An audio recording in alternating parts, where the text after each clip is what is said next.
Et voilà, nous arrivons à Chateaubriand. Pourquoi Nicolas Sarkozy, le 8 du mois passé, a offert un livre, Le génie du christianisme, à notre pape Benoît XVI? Le génie du christianisme, un grand livre. Eh bien, quand vous lisez Le génie du christianisme, même si vous êtes athée, incroyant, si vous doutez, vous allez revenir au catholicisme, vous allez revenir au christianisme. C'est pour cela que Nicolas Sarkozy a offert ce grand livre à notre pape, le pape Benoît XVI. Et Chateaubriand nous dit, il est mort en 1848. Je suis devenu chrétien, ma conviction est sortie du cœur, c'est-à-dire vraiment bien ou rien. J'ai pleuré et je crois maintenant. Voilà nos savants, voilà nos philosophes.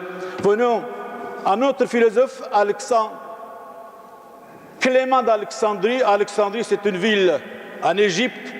Égypte était chrétien, catholique, jusqu'à 641.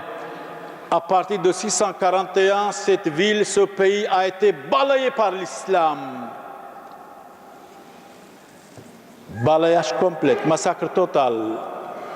Ah, quand vous lisez l'histoire, c'est tout autre chose. Vos pensées, nos pensées, c'est tout autre chose. Nos convictions, nos idées, c'est tout autre chose. Nous devons tous, dit, aimer Dieu parce qu'il est Père. Ah ben oui, nous disons notre Père qui est aux cieux. Mais il faut qu'il y ait aussi une mère, c'est-à-dire la Sainte Église catholique. Adorez Dieu parce qu'il est Seigneur. Honorez Dieu parce qu'il est bon. Dieu est bon, vous accueille, la Vierge Marie nous aide. Vous savez, je lisais hier dans un livre, la Vierge Marie est tellement miséricordieuse. Ne soyez pas étonnés, ne soyez pas étonnés. Même si le démon va s'incliner devant la Vierge Marie avec humilité, la Vierge Marie est capable de l'écouter, mais avec humilité, avec conversion bien sûr, une véritable demande. Donc la Vierge Marie, notre Seigneur Jésus-Christ, Saint Joseph, les apôtres qui étaient tous martyrs, ce n'est pas pour rien. Nous les nommons pendant la Sainte Messe catholique. Ils ont donné leur vie pour nous tous.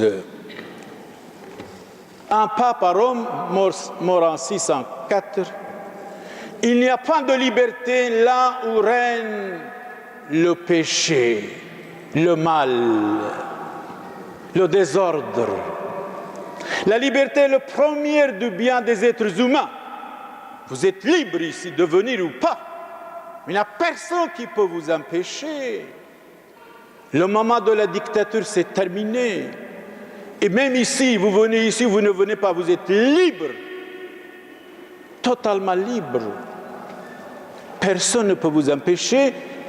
Et vous êtes noblement et grandement, qui que vous soyez, d'où que vous veniez, les bienvenus. Mais si vous ne voulez pas venir, vous êtes libre aussi, frères et sœurs. Alors, prenons encore une parole de Victor Hugo, un savant français mort en 1885. Victor Hugo nous dit, on pourrait dire que la liberté est l'air respirable de l'âme humaine. Alors, si nous n'avons pas la liberté de choisir notre Église, où allons-nous?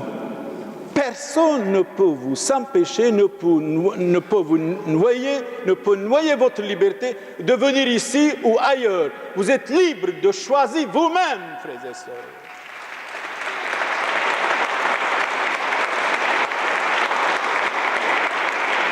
Parole de Victor Hugo, mort en 1885.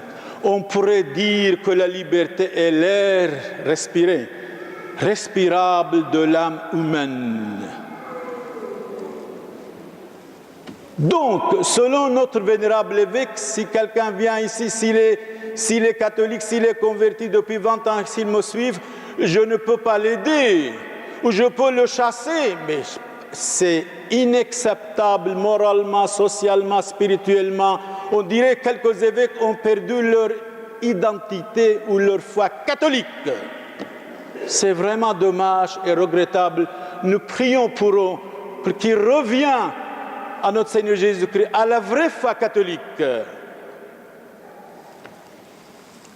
À la vraie foi catholique. Celui qui s'occupe de l'évêché de Tournai, il disait, le Père Samuel doit se convertir. Mais franchement, convertir à quoi? Mais convertir à quoi? Mais c'est eux qui doivent se convertir au vrai catholicisme. Quelqu'un me disait ici, si quelqu'un défend la papauté, le catholicisme, les fidèles à leur service bénévolement et gratuitement, résolument, 24 heures sur 24 heures, c'est vous, Père Samuel, ce n'est pas eux. Eux, ils vivent dans leur palais de l'Inquisition, logés, chauffés, nourris, pourris, payés. Ils s'en foutent carrément de la population, mais moi pas.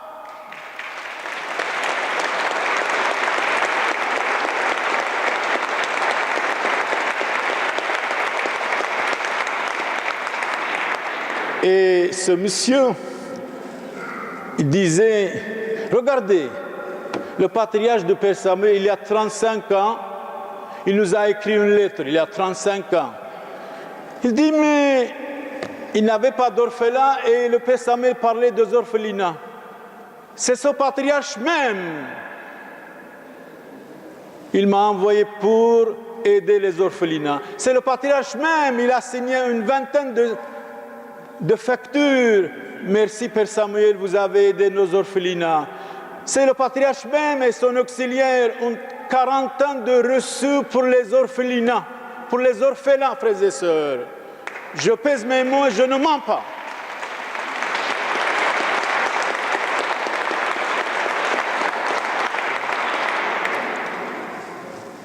Et ces champions de trahison, ils ont donné cette lettre même au commissaire. Mais où allons-nous? Écoutez, où allons-nous? Nous ne sommes pas au temps de 40-45 finalement. Nous ne sommes pas au temps de la délation après tout.